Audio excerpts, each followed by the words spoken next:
À Pâques, nous apprenons à entrer dans la vie. C'est une naissance et c'est aussi tout un apprentissage à faire. En effet, la vie n'est pas si simple que ça parce que nous sommes une personne riche de multiples dimensions. Comment les harmoniser ?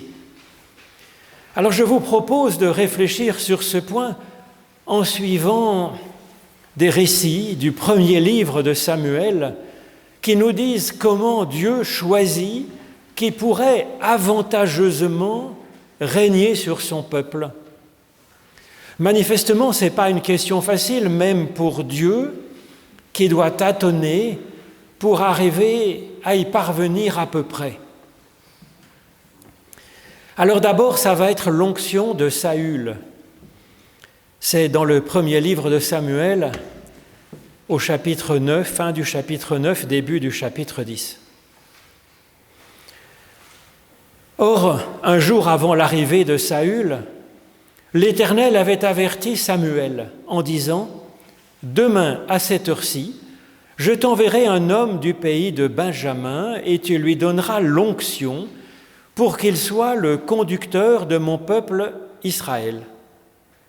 Il sauvera mon peuple de la main des Philistins, car j'ai pris garde à mon peuple, parce que son cri est venu jusqu'à moi. » Samuel aperçut Saül, et l'Éternel lui dit « Voici l'homme dont je t'ai parlé. C'est lui qui détiendra le pouvoir sur mon peuple. » Saül s'approcha de Samuel à la porte de la ville, et il lui dit « Indique-moi, je te prie, où est la maison du voyant ?» Samuel répondit à Saül « C'est moi, le voyant. » Samuel prit une fiole d'huile qu'il répandit sur la tête de Saül.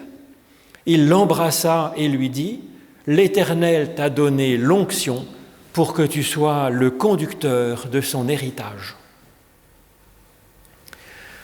Alors au début, ça ne se passe pas si mal avec Saül, et puis finalement, ça se passe moins bien.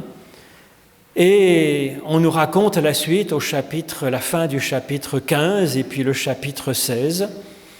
L'Éternel avait eu du regret d'avoir fait régner Saül sur Israël.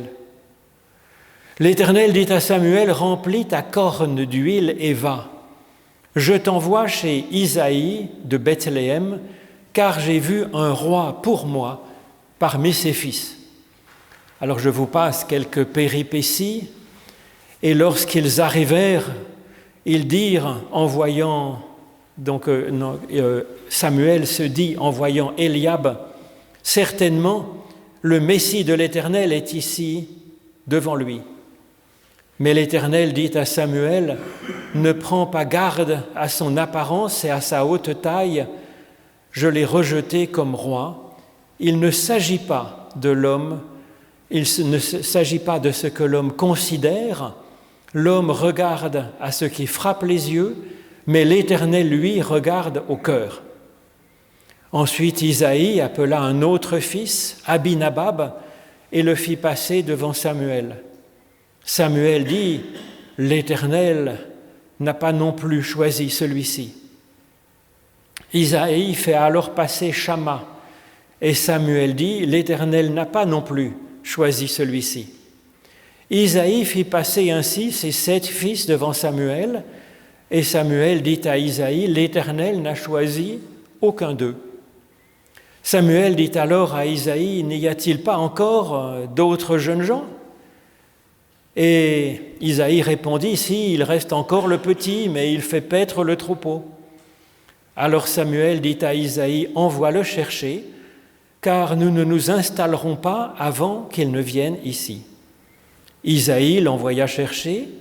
Or, il était roux, avec de beaux yeux et une belle apparence. L'Éternel dit à Samuel, « Lève-toi, donne-lui l'onction, car c'est lui. » Samuel prit sa corne d'huile et la loignit au milieu de ses frères. L'Esprit de l'Éternel s'empara de David à partir de ce jour et après. Ô Éternel, par l'étude de nos Écritures anciennes, ouvre-nous maintenant à ton souffle de vie, au nom de Jésus-Christ. Amen. Alors tout au long de ce récit, l'Éternel passe par le prophète Samuel comme un interface entre lui et le peuple. Samuel incarne donc notre capacité à être en relation avec Dieu. En effet, le nom même de Samuel exprime le fait que Dieu entend et qu'il répond. L'Éternel a entendu le chaos dans lequel se trouve son peuple, dans lequel nous nous trouvons, et Dieu cherche alors une personne qui puisse coordonner le peuple et le rendre plus fort contre tout ce qui le fait souffrir, tout ce qui le menace. Nous pourrions faire une lecture politique de ce texte, mais je vous propose plutôt de nous l'approprier plus intimement avec ce Dieu qui nous aide à nous mettre en forme, à nous mettre en route, en marche. En effet, à la suite de Jésus, l'ennemi le plus à craindre n'est pas tant extérieur qu'intérieur à nous-mêmes. Il est tout ce qui est souffrant en nous, ce qui est facteur de division, alors on peut dire diabolique si on veut, puisque c'est ça que ça veut dire, tout ce qui menace notre âme, tout ce qui menace notre élan vital, notre sentiment d'être digne d'être, d'exister, d'agir. Samuel représente ainsi notre talent spirituel. Nous en avons bien plus que nous ne le pensons en réalité. Notre Samuel, il est ce qui en nous appelle au secours notre Dieu et reçoit sa réponse. Une réponse qui est peut-être de la parole, mais plus réellement, je pense, quelque chose qui nous permet de voir clair dans notre existence. En effet, Samuel est appelé ici le voyant. C'est les yeux de notre foi, c'est les oreilles de notre intelligence éclairées par Dieu. Samuel, c'est notre vigilance qui est éveillée par notre sensibilité, éclairée. Notre Samuel doit apprendre à découvrir les différentes personnes du peuple afin de discerner quel est le mieux pour gouverner l'ensemble de notre être, l'harmoniser. Notre Samuel, c'est notre foi active, c'est nos temps de réflexion qui nous permettent de mieux nous connaître nous-mêmes, c'est notre foi qui appelle à Dieu, c'est notre espérance que Dieu nous donne d'y voir plus clair en nous-mêmes. Alors Dieu va d'abord aider Samuel à reconnaître Saül comme pouvant être roi. Pour cela, Dieu envoie Samuel lui donner l'onction. Alors l'onction, ça évoque à la fois une responsabilité qui nous est donnée et ça exprime aussi la bénédiction, la force que Dieu nous donne, celle qui va avec la responsabilité, qui nous donne la capacité de l'accomplir. Alors qu'est-ce que c'est que ce Saül ? Le nom même de Saül signifie en hébreu ce que l'on désire, ce que l'on demande. Alors là, ça fait référence à ce qui précède. C'est le peuple hébreu disait à l'Éternel, on veut avoir un roi comme les autres nations. Bon, Dieu déconseille, il dit, je préférais que ce soit un simple gouverneur parce que les rois ont trop de pouvoir et que le pouvoir pervertit assez rapidement l'humain, la personne. Alors les Hébreux insistent, on veut un roi, on veut un roi. Alors Dieu va répondre à leur désir en choisissant au mieux, et il choisit Saül. Alors déjà, cette histoire, à mon avis, propose une théologie tout à fait révolutionnaire. On s'imagine parfois Dieu comme étant le roi des rois, et il faudrait obéir à ce roi des rois. Et voilà que Dieu se fait serviteur de l'humain, il entend son désir, et Dieu choisit de l'accompagner, le désir de l'humain, pour que ça aille vers le meilleur. C'est vraiment ce que manifeste Jésus tout au long de sa vie. Jésus explique « Le plus grand parmi vous, qu'il soit votre serviteur ». Alors comme toujours, Dieu est le premier à être et à faire ce qu'il nous propose de faire. Dieu, le plus grand donc, est notre serviteur, nous dit ce récit du livre de Samuel. Samuel suit les conseils de Dieu et il va donner l'onction à Saül pour que Saül accompagne, serve, aide à ce que le peuple puisse être bien ensemble et puisse être fort face à ses ennemis. Mais voilà donc que Saül prend la grosse tête, une grosse tête couronnée d'or, et de désiré par Dieu et par les hommes, il va prendre son propre désir à la place de Dieu, se mettant à faire n'importe quoi et devenant particulièrement souffrant. Alors, c'est spirituellement, effectivement, assez fin de voir ce qui va suivre dans cette histoire. Dieu fait tout pour nous rendre service, pour nous accompagner où nous avons choisi d'aller. Cette aide de Dieu est effectivement géniale à vivre très concrètement.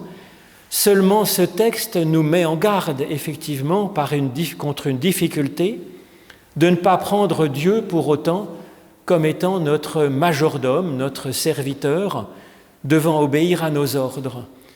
Et donc ça peut arriver souvent effectivement que dans notre prière, nous nous mettions à donner des ordres à Dieu en lui disant « fais ceci, fais cela ». Alors notre désir est bon, effectivement, notre désir est entendu par Dieu, il est béni par Dieu, comme nous le voyons dans cette histoire, mais notre désir ne doit surtout pas régner sur nous et prendre la place de Dieu dans notre adoration. Le récit nous montre alors que Dieu se repent d'avoir choisi Saül. Et là encore, c'est une théologie révolutionnaire, un Dieu capable de reconnaître que les choses n'ont pas tourné comme il pensait qu'il devrait arriver. Seulement, ça n'arrête pas Dieu d'agir, bien entendu, de réagir, de changer. Et 1000 fois, Dieu serait prêt à continuer à espérer encore, à essayer encore et encore de nous donner la vie, de trouver la solution. Et donc Samuel va reprendre la route sur les conseils sous l'impulsion de Dieu. L'histoire s'allonge encore un peu avec quelques péripéties, car effectivement, même pour Dieu, c'est pas très simple d'arriver à discerner comment conduire l'humain. Une théologie simpliste raconterait un Dieu qui enverrait son prophète droit au but, renversant tous les obstacles avec puissance et élevant la bonne personne. On voit au contraire un Dieu qui guide pas à pas Samuel, son prophète, devant ruser, déjouer les faiblesses humaines, affinant progressivement son choix du bon candidat avant de trouver enfin ce qui serait le mieux pour gouverner son peuple. Alors c'est à l'image de ce que nous vivons nous-mêmes dans notre foi, dans notre conscience, ne progressant que pas à pas, progressivement, devant ruser avec notre fatigue, avec nos déceptions, avec nos faiblesses, mais aussi avec nos forces, nos talents, nos enthousiasmes, nos illusions, nos certitudes trop étroites, trop incrustées.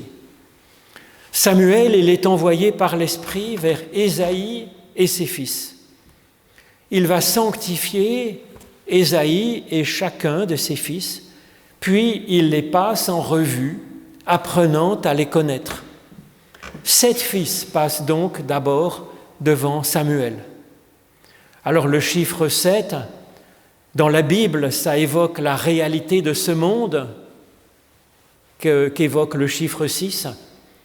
avec un +1 qu'est la bénédiction de Dieu.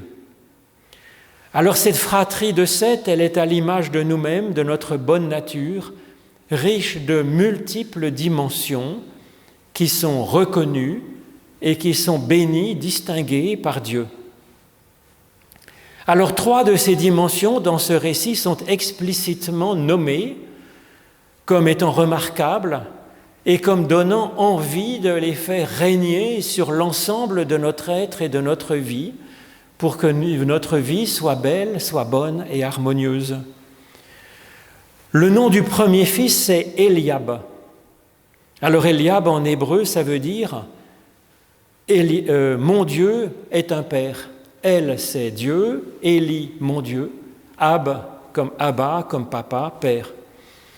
Voilà donc une excellente confession de foi, tout proche de l'évangile de Jésus-Christ, reconnaissant Dieu comme Père, nous encourageons donc à nous laisser engendrer par Dieu.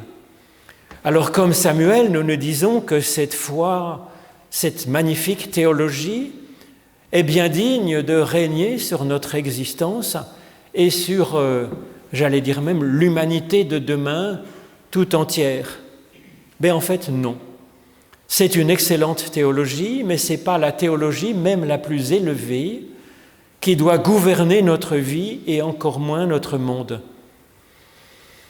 Le nom du deuxième fils est Abinabab, ce qui veut dire « Mon père est généreux ». Après la saine théologie évoquée par le premier fils, le deuxième fils incarne donc la générosité comme étant source de vie. Alors c'est pas faux, c'est un excellent résumé de l'éthique chrétienne, c'est bien digne effectivement de régner sur notre vie et sur notre monde, nous semble-t-il. Mais en fait non, nous dit ce récit. La théologie et l'éthique sont d'excellentes dimensions à travailler, c'est vrai, mais elles font de mauvais maîtres sur nos vies et sur nos cités, parce qu'elles tournent vite au dogmatisme et au moralisme qui crucifient les âmes, l'un comme l'autre. Alors le troisième fils, c'est Shamma. C'est plus étrange, ça veut dire le vide, comme un appel à se vider de toute prétention à exister en tant qu'individu. Ce serait comme un vaccin contre Saül. Se vider de toute prétention, de tout désir. Certes, cela nous apprend à ne pas nous prendre pour Dieu, et c'est un bon point, c'est là que ça mérite d'être médité, bien sûr. Ça nous invite à prendre des temps féconds de retrait en dehors de la vie active, seul, pour se concentrer sur soi-même, se concentrer sur la prière à Dieu, peut-être des temps d'ascèse, peut-être des temps de Shabbat où on arrête de produire pour se concentrer sur le cœur même de notre être, sur notre relation à Dieu. Alors tout ça, ce sont d'utiles exercices, mais c'est certainement pas ça qui devrait régner sur notre existence. Alors ça existe dans d'autres spiritualités, effectivement, se recentrer sur l'idée de se vider de soi-même par la méditation, se vider de son désir. Mais non, ce n'est pas ce qui nous est proposé ici comme chemin d'harmonisation de notre être. Ce sont d'utiles exercices seulement. Alors il y a 4 autres fils qui passent donc devant Samuel et dont on ne donne pas le nom ni le détail. Ces 4 autres fils sont donc laissés à notre imagination, à notre pertinence, pour nous inviter à visiter les dimensions essentielles de notre propre personnalité, de notre être, afin de reconnaître chacune de ces dimensions qui nous font vivre, qui nous font nous épanouir. À nous de les reconnaître, de les nommer, de les bénir, sans pour autant donc les laisser régner sur l'ensemble de notre être. Alors comme Samuel, nous voilà donc bien avancés. C'est alors que l'on découvre qu'il existe un 8e fils.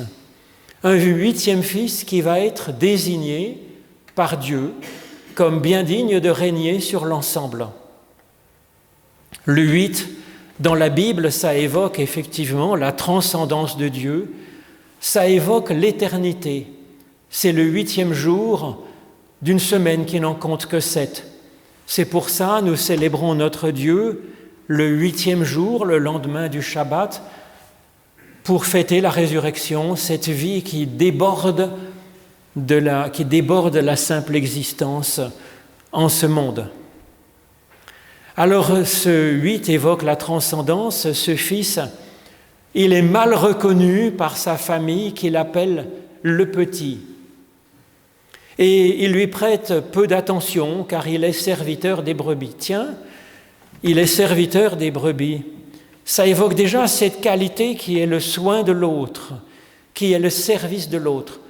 Effectivement, qualité essentielle dans la Bible où Dieu est comparé à un berger, parce qu'effectivement, il se fait serviteur même des plus petits.